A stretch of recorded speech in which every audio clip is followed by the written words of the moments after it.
ഏഴാം ക്ലാസ് മാത്സിലെ 4ാമത്തെ ചാപ്റ്ററായ വിപരീത ഭിന്നങ്ങൾ എന്ന ചാപ്റ്ററിലെ പേജ് നമ്പർ 67 ക്വസ്റ്റ്യൻസ് ആണ് ചെയ്യുന്നത്. ഈ പേജിലുള്ള ക്വസ്റ്റ്യൻസ് ചെയ്യണമെന്നുണ്ടെങ്കിൽ നമുക്ക് ഒരു ഭിന്നസംഖ്യയുടെ വിൽക്രമം അല്ലെങ്കിൽ വിപരീത ഭിന്നം എന്താണെന്ന് അറിയണം. അതായത് റെസിപ്രോക്കൽ. എക്സാമ്പിൾ പറയുകയാണെന്നുണ്ടെങ്കിൽ ഒരു ഭിന്നസംഖ്യ 2/3 ഉണ്ട്. ഇതിന്റെ വിൽക്രമം എന്ന് പറഞ്ഞു കഴിഞ്ഞാൽ ഇതിന് നേരെ തിരിച്ചെഴുതുക. അതായത് ഭിന്നത്തിന്റെ അംശവും ഛേദവും പരസ്പരം മാറ്റി എഴുതുക. അതായത് ഇതിനെന്ത് ചെയ്യാം, ഇവിടെ 2/3 അല്ലേ ഉള്ളത്, അതായത് അംശം 2 ആണ്, ഛേദം 3 ആണ്. അപ്പൊ ഛേദത്തെ അംശത്തിലേക്ക് മാറ്റുക, അതായത് 3/2. ഇതാണ് ഇതിന്റെ വിൽക്രമം എന്ന് പറയുന്നത്. ഇനി നമുക്ക് വേറൊരു എക്സാമ്പിൾ നോക്കാം. 3/4, 3/4. ഇതിനെ തിരിച്ചിടുമ്പോൾ എന്ത് കിട്ടും? 4/3. അപ്പൊ ഇതിന്റെ വിൽക്രമം 4/3. ഇനിയിപ്പോ നമുക്ക് 1/3 ആണ്. ഇതിനെ നേരെ തിരിച്ചെഴുതുക. ഛേദത്തിൽ 3 അല്ലേ ഉള്ളത്, അത് അംശാക്കി മാറ്റുക. അപ്പൊ 3/1. 3/1 താഴെ 1 ആണെന്നുണ്ടെങ്കിൽ അത് നമ്മൾ സാധാരണ എഴുതൂല. എങ്ങനെ എഴുതുക? 3 എന്ന് എഴുതും. അപ്പൊ 1/3ന്റെ വിൽക്രമം എന്താണ്? 3 ആണ്. അതായത് 1/3ന്റെ വിപരീത ഭിന്നം 3 ആണ്. ഇനിയിപ്പോ നമുക്ക് 4 ആണ് തന്നത്. ഇതിന്റെ വിപരീത ഭിന്നം എന്തായിരിക്കും? ഇതിനെ നേരെ തിരിച്ചെഴുതുക. അതായത് ഇവിടെ അംശത്തിൽ 4 ആണുള്ളത്. ഇതിനെ നമുക്ക് 4/1 എന്ന് എഴുതാലോ. 1 കൊണ്ട് ഏത് നമ്പറിനെ നമുക്ക് ഹരിക്കാൻ പറ്റും, ആ നമ്പർ തന്നെയാണ് ഉത്തരം കിട്ടുക. ഇനി ഇതിന്റെ വിപരീത ഭിന്നം എടുക്കുക. അതായത് ഛേദത്തിൽ എന്താ ഉള്ളത്? 1 അല്ലേ, 1 മുകൾക്കാക്കുക. 4 ആണ് മുകളിലുള്ളത്, അത് താഴെ ഇടുക. 1/4. അപ്പൊ ഇങ്ങനെയാണ് നമ്മൾ ഒരു ഭിന്നസംഖ്യയുടെ വിൽക്രമം കാണാം. ഇനി പേജ് നമ്പർ 67 ചോദ്യങ്ങൾ നോക്കാം. ഒന്നാമത്തെ ചോദ്യം, ഒരു ക്ലാസ്സിലെ 27 കുട്ടികൾക്ക് കണക്കിൽ A+ കിട്ടി. ഇവർ ക്ലാസ്സിലെ കുട്ടികളുടെ 3/4 ഭാഗമാണ്. ക്ലാസ്സിൽ ആകെ എത്ര കുട്ടികളുണ്ട്? നമുക്കിവിടെ ചോദ്യത്തിൽ തന്നിട്ടുള്ളത് ഒരു ക്ലാസ്സില് 27 കുട്ടികൾക്ക് കണക്ക് പരീക്ഷയിൽ A+ കിട്ടി. ഈ 27 കുട്ടികൾ എന്ന് പറയുന്നത് ആ ക്ലാസ്സിലെ മൊത്തം കുട്ടികളുടെ 3/4 ഭാഗമാണ്. ഇനി നമുക്ക് ആ ക്ലാസ്സിൽ മൊത്തം എത്ര കുട്ടികളുണ്ട് എന്ന് കാണണം. അപ്പൊ ഇവിടെ നമുക്ക് തന്നതനുസരിച്ച് നമുക്ക് എങ്ങനെ എഴുതാം? 3/4 ഭാഗം ഏതിന്റെ? ക്ലാസ്സിലുള്ള മൊത്തം കുട്ടികളുടെ എണ്ണത്തിന്റെ 3/4 ഭാഗം എന്താണ്? 27 ആണ്. 27 ക്ലാസ്സിലുള്ള കുട്ടികളുടെ 3/4 ഭാഗമാണെന്ന് തന്നിട്ടുണ്ട്. അപ്പൊ ക്ലാസ്സിലെ മൊത്തം കുട്ടികളുടെ 3/4 ഭാഗം നമ്മൾ എങ്ങനെ എഴുതുക? 3/4 ഇൻറ്റു ക്ലാസ്സിലെ കുട്ടികളുടെ എണ്ണം ഈക്വൽ ടു എത്രയാണ്? 27 ആണ്. ഒരു ക്ലാസ്സിലെ മൊത്തം കുട്ടികളുടെ എണ്ണത്തിന്റെ 3/4 ഭാഗം എന്ന് പറയുന്നത് 27 ആണ്. ഇനി ഈ ക്ലാസ്സിലെ മൊത്തം കുട്ടികളുടെ എണ്ണം നമുക്ക് കാണണം. അപ്പൊ ക്ലാസ്സിലെ കുട്ടികളുടെ എണ്ണം ഈക്വൽ ടു 27. ഈ 3/4നെ ഈ ഈക്വൽ ടുവിന്റെ അപ്പുറത്തേക്ക് കൊണ്ടുപോവുക. അപ്പൊ ഇവിടെ ഇത് ഗുണനല്ലേ, അത് അപ്പുറത്ത് കൊണ്ടുപോകുമ്പോൾ അത് ഹരണായി മാറും, ഹരിക്കലായി മാറും. അപ്പൊ 3/4ന് അപ്പുറത്ത് കൊണ്ടുപോകുമ്പോൾ 27 ഹരിക്കണം 3/4 എന്ന് വരും. ഇനി നമ്മൾ ഈ ഒരു ഭിന്നസംഖ്യയെ ഹരിക്കൽ എങ്ങനെയാണ്? അതിന്റെ ഹാരകത്തിന്റെ വിൽക്രമം എടുത്തിട്ട് മൾട്ടിപ്ലൈ ചെയ്യുക. അതായത് ഇവിടെ ഇതാണ് ഹാര്യം, ഇതാണ് ഹാരകം 3/4. ഇതിന്റെ വിൽക്രമം എടുക്കുക എന്ന് പറഞ്ഞു കഴിഞ്ഞാൽ ഛേദവും അംശവും തമ്മിൽ മാറ്റുക, എന്നിട്ട് അതിനെ ഗുണിക്കുക. അപ്പൊ 27 ഇൻറ്റു 3/4ന് എങ്ങനെ എഴുതുക? 4/3 എന്ന് എഴുതുക.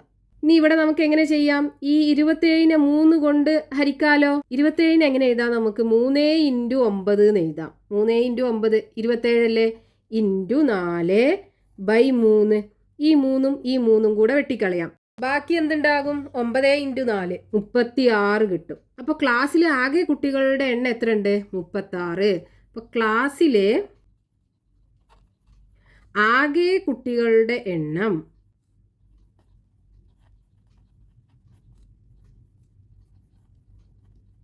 Equal to 36.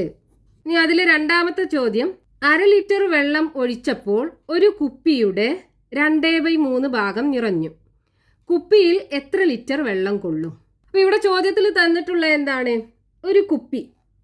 ഈ കുപ്പിയിലേക്ക്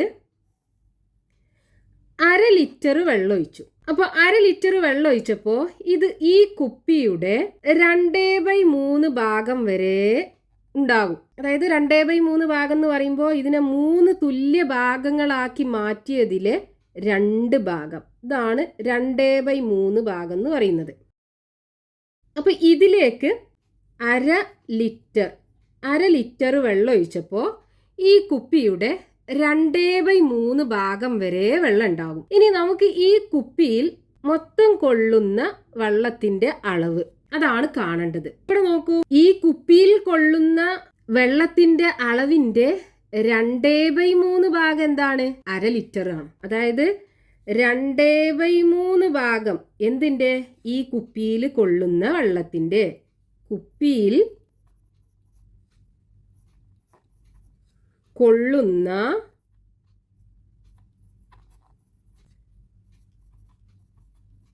വെള്ളത്തിന്റെ അളവ്. ഈ കുപ്പിയിൽ കൊള്ളുന്ന വെള്ളത്തിന്റെ അളവിന്റെ 2/3 ഭാഗം എത്രയാണ്? അര ലിറ്റർ വെള്ളമാണ്. അപ്പൊ ഇനി നമുക്ക് ഈ കുപ്പിയിൽ കൊള്ളുന്ന വെള്ളത്തിന്റെ അളവ് എത്രയാണെന്ന് കാണണം. അപ്പൊ കുപ്പിയിൽ കൊള്ളുന്ന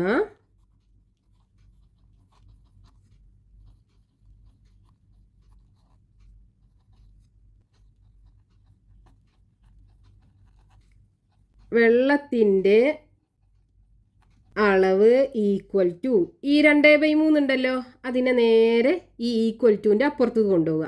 അപ്പൊ ഇവിടെ ഇത് ഗുണിക്കുകയാണ്. അപ്പൊ ഈക്വൽ ടുവിന്റെ അപ്പുറത്തേക്ക് പോകുമ്പോൾ അതിനെ ഹരിക്കുകയാണ് വേണ്ടത്. അപ്പൊ ഇവിടെ 1/2 ഉണ്ടല്ലോ, അപ്പൊ ഇവിടെ കൊണ്ടുപോകുമ്പോൾ 1/2 ഹരിക്കണം 2/3. ഇനി എന്ത് ചെയ്യുക? ഈ 2/3ന്റെ വിൽക്രമം എടുത്തിട്ട് ഗുണിക്കുക. അപ്പോൾ 1/2 ഇൻറ്റു 3/2, 1ഉം 3ഉം കൂടെ ഗുണിക്കുക. അപ്പോൾ 3 കിട്ടും. ദെൻ 2 ഇൻറ്റു 2 4 കിട്ടും. 3/4 ലിറ്റർ. അപ്പോൾ ആ കുപ്പിയിൽ കൊള്ളുന്ന വെള്ളത്തിന്റെ അളവ് എത്രയാണ്? 3/4 ലിറ്റർ. ഇനി അതിലെ മൂന്നാമത്തെ ചോദ്യം, ഒരു പാത്രത്തിന്റെ 3/4 ഭാഗം വെള്ളമെടുത്തപ്പോൾ 1.5 ലിറ്റർ ആയി. പാത്രത്തിൽ നിറയെ വെള്ളമെടുത്താൽ എത്ര ലിറ്റർ ഉണ്ടാകും? അപ്പൊ ഇവിടെ ചോദ്യത്തിൽ തന്നിട്ടുള്ള എന്താണ്? ഒരു പാത്രം. ഈ പാത്രത്തിന്റെ 3/4 പാർട്ട് വെള്ളം എടുത്തു. അതായത് 3/4 പാർട്ട് എന്ന് പറയുമ്പോൾ ഈ പാത്രത്തിനെ 4 തുല്യ ഭാഗങ്ങളാക്കി മാറ്റിക്കഴിഞ്ഞാൽ അതിലെ 3 ഭാഗം ഇതുപോലെ. ഇതാണ് 3/4 പാർട്ട് അല്ലെങ്കിൽ 3/4 ഭാഗം എന്ന് പറയുന്നത്. ഇനി ഇത്രയും വെള്ളം എടുത്തപ്പോൾ ഇത് 1.5 ലിറ്റർ വെള്ളം ഉണ്ടാകും. ഇനി നമുക്ക് ഈ പാത്രത്തിൽ കൊള്ളുന്ന വെള്ളത്തിന്റെ അളവാണ് നമുക്ക് വേണ്ടത്. അതായത് ഈ പാത്രം ഫുള്ളായിട്ട് നമ്മൾ വെള്ളം നിറക്കുകയാണെന്നുണ്ടെങ്കിൽ എത്ര ലിറ്റർ വെള്ളം ഉണ്ടാകും, ഇതാണ് കാണേണ്ടത്. രണ്ടാമത്തെ ചോദ്യത്തിൽ ചെയ്ത അതേപോലെയാണ് നമുക്ക് ചെയ്യേണ്ടത്. എങ്ങനെ എഴുതാം? ഇവിടെ 3/4 ഭാഗം, അതായത് ഈ പാത്രത്തിൽ കൊള്ളുന്ന വെള്ളത്തിന്റെ 3/4 ഭാഗം എന്ന് പറയുന്നത് അര ലിറ്റർ ആണ്. അപ്പൊ 3/4 ഇൻറ്റു പാത്രത്തിൽ കൊള്ളുന്ന വെള്ളത്തിന്റെ അളവ്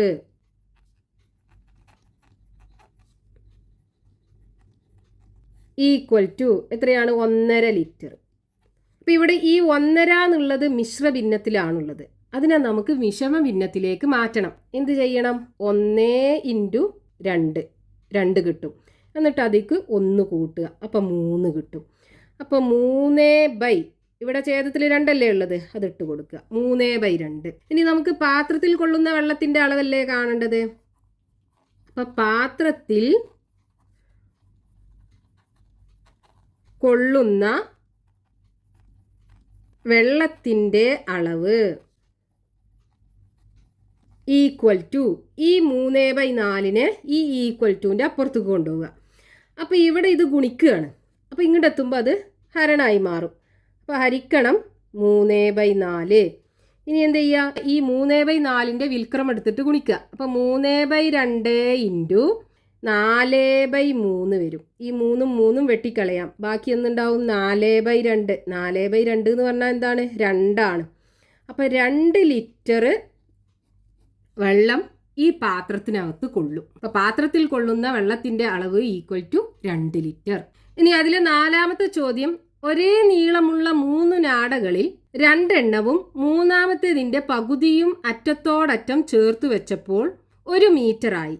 ഒരു നാടയുടെ നീളം എത്ര സെന്റിമീറ്റർ ആണ്? അപ്പൊ ഇവിടെ ചോദ്യത്തിൽ തന്നിട്ടുള്ള എന്താണ്? തുല്യ നീളമുള്ള 3 നാടകളുണ്ട്. അതിൽ 2 എണ്ണം എടുത്തിട്ട് ഇതുപോലെ ഒന്നിൻ്റെ അറ്റത്ത് അടുത്തത് വെച്ചു. എന്നിട്ട് മൂന്നാമത്തതിൻ്റെ പകുതി എടുത്തിട്ട് ഇതിൻ്റെ അറ്റത്ത് വെച്ചു. അപ്പോൾ 1 1 മൂന്നാമത്തതിൻ്റെ പകുതി. എന്നിട്ട് ഇതിൻ്റെ നീളം എടുത്തപ്പോൾ ഇത് 1 മീറ്റർ ഉണ്ട്. ഇനി നമുക്ക് ചോദ്യത്തിൽ കാണാൻ പറഞ്ഞിട്ടുള്ളത് ഈ ഒരു നാടയുടെ നീളം സെന്റിമീറ്ററിൽ എത്ര ഉണ്ട് എന്ന് കാണുകയാണ് വേണ്ടത്. അപ്പൊ ഇവിടെ 1 മീറ്റർ എന്ന് പറഞ്ഞാൽ എത്ര സെന്റിമീറ്ററാ? 1 മീറ്റർ ഈക്വൽ ടു 100 സെന്റിമീറ്റർ അല്ലേ? 1 മീറ്റർ എന്ന് പറഞ്ഞാൽ 100 സെന്റിമീറ്റർ ആണ്. അപ്പൊ ഇനി നമുക്ക് ഇതിനകത്തുനിന്ന് ഒരു സമവാക്യം ഉണ്ടാക്കിയെടുക്കണം. അതായത് ഇത് 3ഉം കൂടെ കൂട്ടിയപ്പോൾ 100 സെന്റിമീറ്റർ. അതായത് 1 + 1 + അര 2.5. അപ്പം 2.5 ഇൻറ്റു ഒരു നാടയുടെ നീളം ഈക്വൽ ടു 100 സെന്റിമീറ്റർ ആണ്. ഇനി നമുക്ക് ഒരു നാടയുടെ നീളമല്ലേ കാണേണ്ടത്. അപ്പോൾ ഒരു നാടയുടെ നീളം ഈക്വൽ ടു ഇവിടെ 100 ഉണ്ട്. നമുക്ക് എന്ത് ചെയ്യണം? ഈ 2.5 ഇപ്പുറത്തേക്ക് കൊണ്ടുപോകണം. അതിനു മുമ്പായിട്ട് ഈ 2.5 മിശ്രഭിന്നത്തിലാണുള്ളത്. 2.5 മിശ്രഭിന്നത്തിലാണുള്ളത്. ഇതിനെ വിഷമ ഭിന്നമാക്കി മാറ്റണം. അതിന് ചെയ്യേണ്ടത് ഈ 2ഉം 2ഉം കൂടെ ഗുണിക്കുക. 2 × 2 4 കിട്ടും. എന്നിട്ട് അതിലേക്ക് ഈ 1 കൂട്ടുക. അപ്പോൾ 5 കിട്ടും. അപ്പോൾ 5/, ഇവിടുത്തെ ഛേദ 2 അല്ലേ, അതെന്നെ ഇട്ട് കൊടുക്കുക. അപ്പോൾ 5/2. അപ്പോൾ ഇവിടെ ഈ 2.5ന്റെ സ്ഥാനത്ത് 5/2 ആകും. എന്നിട്ട് അതിനെ ഇപ്പുറത്തേക്ക് കൊണ്ടുപോകുമ്പോൾ ഇവിടെ ഇത് മൾട്ടിപ്ലൈ ചെയ്യാണ്, അതായത് ഗുണിക്കുകയാണ്. അപ്പോൾ അതിനെ ഇങ്ങോട്ട് കൊണ്ടുപോകുമ്പോൾ അത് ഹരണായി മാറും. അതായത് 100 × 5/2. ഇനി ഇതിന് ചെയ്യേണ്ടത് ഇതിൻ്റെ വിൽക്രമം എടുത്തിട്ട് ഗുണിക്കുക. അപ്പോൾ 100 × 2/5. ഈ 100നെ നമുക്ക് എങ്ങനെ എഴുതാം? 20 × 5 എന്ന് എഴുതിക്കൂടെ? ഇൻറ്റു 2/5. ഈ 5ഉം ഈ 5ഉം തമ്മിൽ വെട്ടിക്കളയാം. ബാക്കി 2 × 20 40. അപ്പോൾ ഒരു നാടയുടെ നീളം എത്ര ഉണ്ടാവും? ഒരു നാടയുടെ നീളം ഈക്വൽ ടു 40 സെന്റിമീറ്റർ.